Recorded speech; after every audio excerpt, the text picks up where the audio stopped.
This just answered two massive questions for the Toronto Raptors. Tonight, we got absolutely smoked by the Atlanta Hawks, but we got the return of Bruce Brown, and he showed a lot in terms of what he's able to do ahead of this year's trade deadline for Masai Ujiri, and we also got another question answered in regards to what a lot of people have been saying about this roster, the talent on this team, and frankly, how they're going to hold up for the rest of the season pursuing this tank, pursuing this capture the flag mission that they are clearly on, and frankly, tonight revealed a lot about the direction of this team over the course of the season. We know they're in the rebuild, they're going to be losing games, but there's something extra we saw in this one, which we'll discuss. So lots of stuff to break down in this video, but before we do, we have a very exciting announcement. As this video is brought to you by Rentals.ca, who are proud partners of Team Canada. Well, they've been supporting our national team defend their home court in international competition. They've been helping thousands of Canadians defend their home court all across the country, whether you're in Toronto, Vancouver, Montreal, Calgary, Halifax, Winnipeg, Mississauga, Edmonton,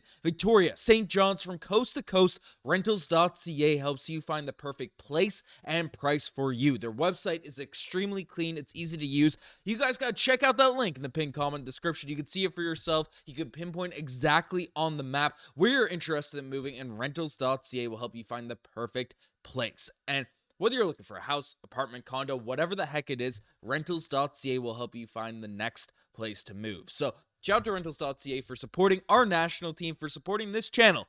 This channel, multiple digest channels all across the network, been big, long-time partners for us at this here at Digest Media, but most importantly, they've been long-time partners with each and every single one of you guys. They've been helping thousands and thousands of Canadians, so definitely check them out if you are looking for your next place to move, because, in the pinned comment, the description down below, you could find that perfect place. But the Raptors, they are not in a perfect place right now. They are not in a perfect, at least, win now kind of headspace. Maybe they are in the perfect place strategy-wise, in terms of capturing that flag, in terms of, we'll play the long animation because it's going to be a long second half of the season. Because tonight, we had a couple things answered. And clearly, we've known this Toronto Raptors team is on a mission to lose games and stuff, but the first question that we're going to talk about that the Raptors had is, what the heck is left in Bruce Brown? Because this man has been dealing with injuries over the course of this entire season and made his return tonight,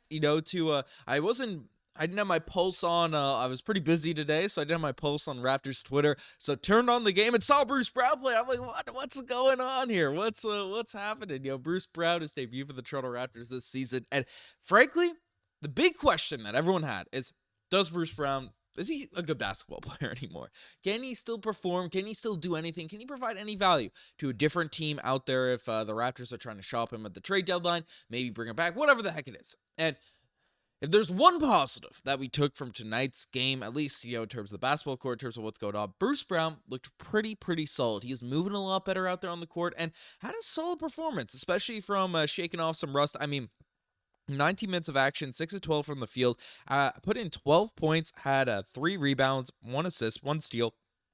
And he looked fairly solid out there. He looked confident dribbling the basketball. He was pretty effective doing different things around the court. And I'm surprised how solid he looked out there, frankly. I figured, coming off of what feels like an entire year of, injury, rehab, having surgery, not a full year, of course, but he's been dealing with knee issues for a very long time. So now finally returning to action, coming off the bench of the Toronto Raptors, Bruce Brown actually showed that he still has some stuff left in the tank. And it makes sense. He's still a very young player recovering from injury and stuff. But the fact that he's proving that before, the initial, people are making decisions on players over the next few weeks. We've already seen a big domino fall in Dorian Finney-Smith, one of those 3-and-D players, which probably takes the Lakers out of the market for Bruce Brown specifically. Maybe not. They're projected to make more moves, but there are different teams now trying to get in the mix to get these 3-and-D players, and Bruce Brown showing that he can still go. He can still rock, and the more that he can really show out for this Toronto Raptors team,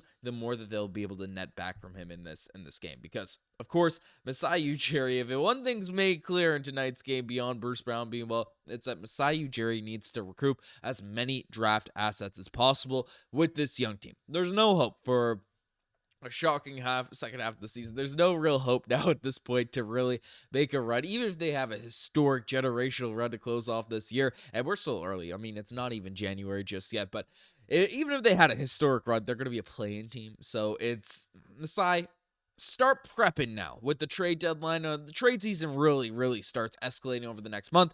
Big domino fell today, but let's recoup some draft assets. As hard as it might be to deal away Chris Boucher, see him in a different uniform. We liken Bruce Brown in terms of the vibes that he's setting for this team right now and being on the squad, but net some assets, bring back some pieces, and just run in that direction, because the Raptors are bad. We are bad. Tonight was another just brutal loss for this team, and we did have Jakob Poeltl return to action in this game against the Atlanta Hawks, and 27 minutes still looked a little bit shaky out there, but the defense, it wasn't much better. And Jakob Poeltl usually has a positive impact out there on the defensive end, but tonight it wasn't really felt on that extreme level. But this team just really got cooked by Trae Young, got cooked by literally everyone out there on the Atlanta Hawks. It felt like, Jalen Johnson's out there in the paint. Off the bench, you had DeAndre Hunter, who was rumored to the Toronto Raptors for a very long time. Kongwu at that center position. Only played 18 minutes in this one, but 15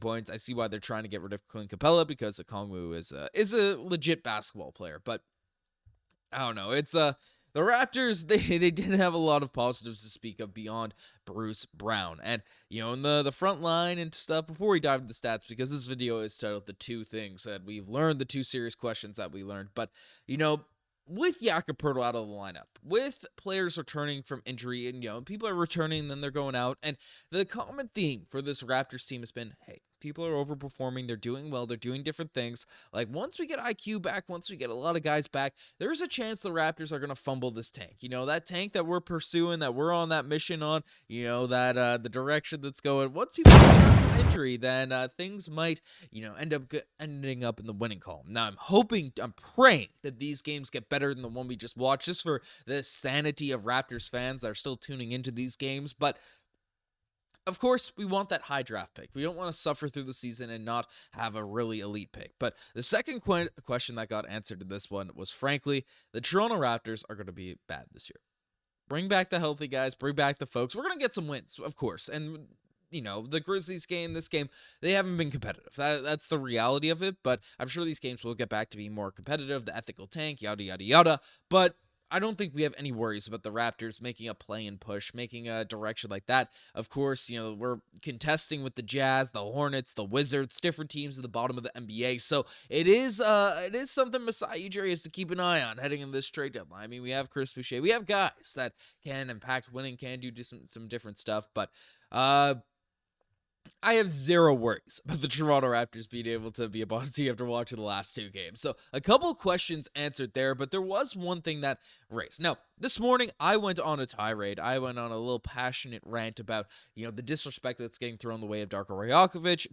And of course, I'm backing him. I think he's done a phenomenal job. But the one thing I am a little bit concerned now with Kelly Olynyk back and then Jakob Poeltl going to be in the lineup is, if you look at the rotations in the game tonight, and regardless win-loss, just to make these games more respectable. And frankly, for the development, for everything that's going on, Jonathan Mobo, a guy that's been very, very solid, especially on the defensive end for the Toronto Raptors over the course of the season. And Kelly Olynyk, to be serious, to reflect both sides, only got 12 minutes with himself. But Mobo only playing in garbage time, I don't think is the direction that the Toronto Raptors should go in terms of development, in terms of building out these young guys, and especially where we want these games to be respectable. We want these games to be competitive. I want us to win a few. We want to get into that direction, but Mobo seems like the better fit. He seems, just given the fact he's more impactful defensively, he's going to have a bigger impact in the future for the Toronto Raptors, and just getting him reps, getting him development rather than just sort of wasting away in a game like this on the bench where he could be getting reps at the NBA level and, improving, doing different stuff. I don't think Jonathan Mobo should only be playing garbage time. And again, maybe for the next month, give Kelly Olynyk, you give Chris Boucher some run, so other NBA teams could look at that, be like, oh, we'll give you a couple seconds for that. We'll give you some draft compensation, and maybe that's a plan, that's a direction, but I don't really want to see Jonathan Mobo be only playing in garbage time. But that's kind of what we got from this game. I mean, there was nothing crazy. It was a bad one. Bad RJ Barrett home game too, which is interesting. Or not bad, but lesser to his standards. Just not a lot to get excited about in this one. Gradey Dick wasn't great. Ochai Agbaji wasn't great. It was a mess. It was frankly a mess. But we're hopeful the Toronto Raptors are able to turn things a little bit around. More ethical tanking rather than just blowout tanking. But let me know what you guys think in the comment section down below. You guys the best thing as far. Subscribe to the channel if you guys haven't already. Anyways, I'm signing out. Cheers.